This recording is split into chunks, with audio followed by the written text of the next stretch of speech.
In the past year, AI has started to creep into our lives in various ways, such as through Siri, AI phone operators, and autocorrect, but in the past year, AI has grown to be much more intrusive, getting deep into the one aspect that makes us all truly human: art. Hey, what's up everybody? My name is Spencer and welcome back to my channel. If you're somebody who's into books, anime, or fandom, then make sure to follow because I am constantly uploading reading vlogs, anime reviews, and fandom discussions. And today we are going to be talking about AI and one of the ways that it has had an incredibly devastating impact on the publishing industry. On August 7th, Jane Friedman, author of such books as Beginning Writer's Answer Book and The Business of Being a Writer, uploaded a post to her website titled, "I would rather see my books get pirated than this," or Why Goodreads and Amazon are becoming a dumpster fire. In this post, Friedman describes how it was brought to her attention by a reader that books that were not written by her, but instead were being written by AI, were being sold under her name on Amazon and being added to Friedman's Goodreads profile. Goodreads, if you don't know, is a book-based app where users can keep track of all of the books that they have read in the past and everything that they would like to read in the future. It's really useful for somebody like me who has about 270 books on their TBR and has read well over 1,000 in the past.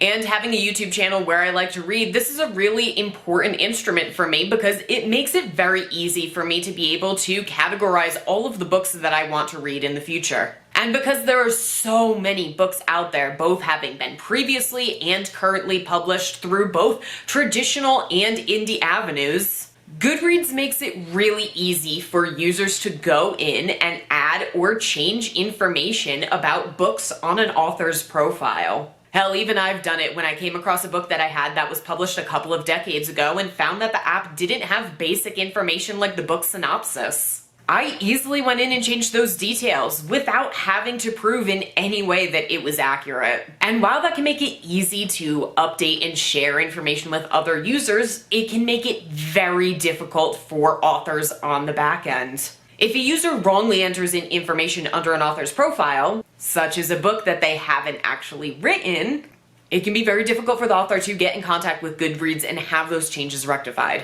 In this case, both Goodreads and Amazon told Friedman that she was just gonna have to deal with it and put up with the fact that these scammers were adding fake books to her account, deceiving many of her loyal readers. When Friedman took this issue to Twitter, and yes, I am still calling it Twitter, I do not care that Elon Musk changed the name, she found that this problem was surprisingly common. Author Sarah Rose tweeted, "People keep telling me they bought my newest book that had my name on it but didn't write. Some scammer using the find more by this author algorithm. My publisher was unable to make it stop and I kinda gave up." Author Jane Ward also commented, saying that she found 29 fake titles listed under her Goodreads profile, and when you scroll through all of the replies on Friedman's tweet about this, you can see that it is just full of authors complaining about similar experiences and readers lamenting over the fact that they accidentally bought content that their favorite authors didn't actually create. Thankfully, since this post blew up, Goodreads and Amazon both changed their minds and took the fake books off of her account, but this just lends light onto a much larger issue, which is that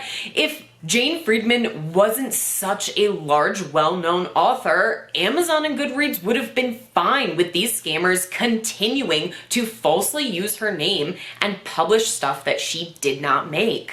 Not just that, but Amazon and Goodreads would have continued making money off of these scammers, seeing as Amazon and Goodreads gets a portion of every single sale, and thus they aren't really motivated to crack down on the scammers on their account because, in a way, they are making money off of every scam that is being pulled. Friedman says that she is now looking into getting her name trademarked so that it'll be easier to have this content taken down if it happens again in the future, and she suggests that any author who comes across their work also being AI generated should report it to the Authors Guild. The Authors Guild has noticed that there has been a marked increase in the amount of complaints that they're getting about AI false generated work, and calls for Amazon to put in strict guidelines making it much more difficult for scammers to upload fake work under known authors' names. So what can we, as readers do to help fight off this AI epidemic? Well, first off, report any work that you know is being made by scammers. Don't just scroll past it. If you're familiar with an author and know that they didn't write it, report it to the website or at least give the author a heads up so that they themselves can do something about the situation.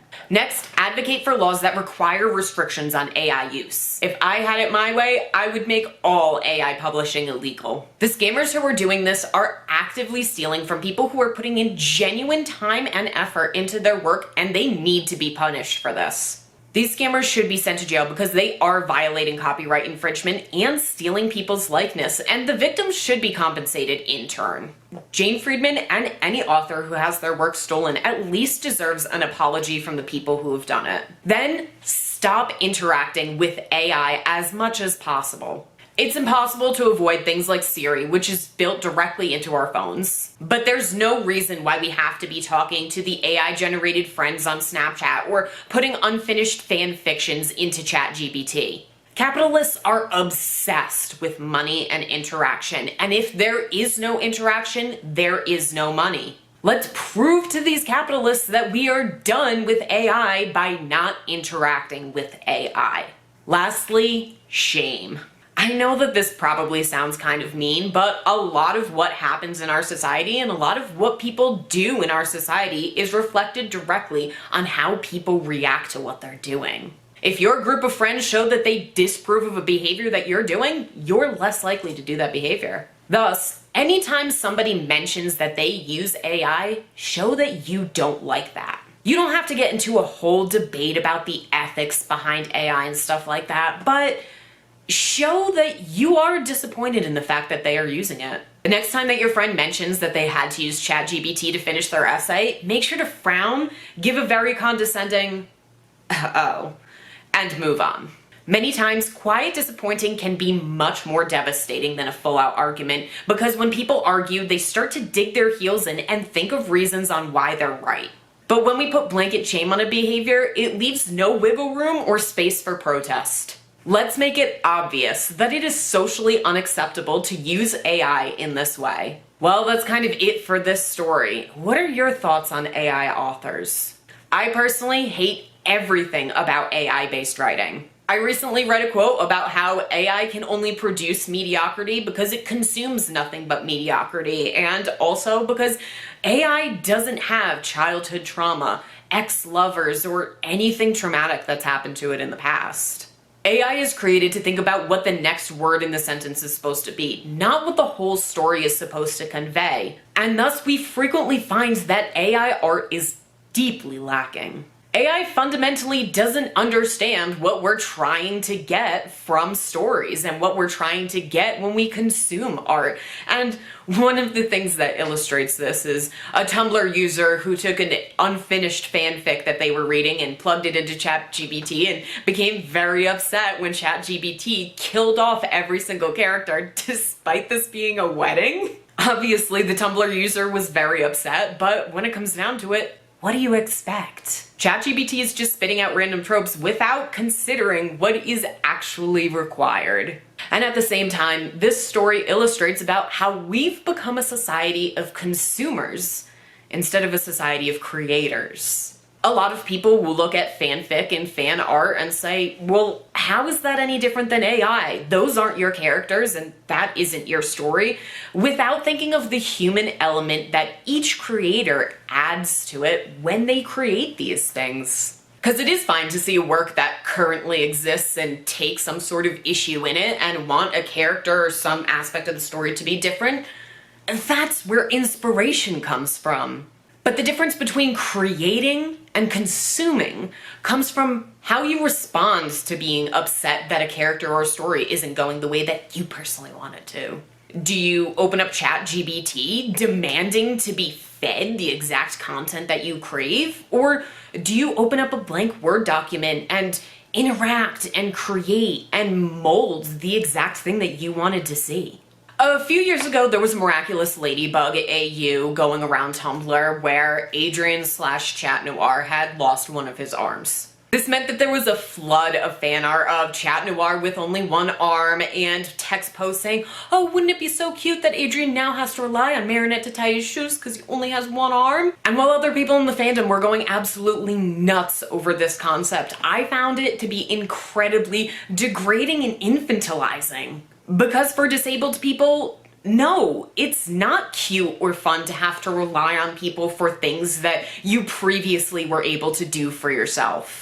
And it just shows the lack of knowledge that people have around the disabled community. I mean, people aren't even aware of the fact that there are one-handed shoe tying techniques that people use when you only have one arm. You don't need to rely on other people to tie your shoes for you. So the more that I saw people wrongly depicting what it was like to have one arm, the more upset I personally got. Now, I could have gone to ChatGPT and typed in a prompt like, oh, write me a story where Adrian/Chat Noir is struggling with the loss of his arm, but I would have ran into the same exact thing that I was already encountering. I would have gotten results like the ones that were making me angry because ChatGPT is sourcing its writing from the very spot that I don't like where things are coming from. ChatGPT has never met somebody who's lost a limb before. It's never had to learn how to do things with its non-dominant hand or learn techniques on how to do things with one hand that typically require two. It's never held the hand of somebody and cried with them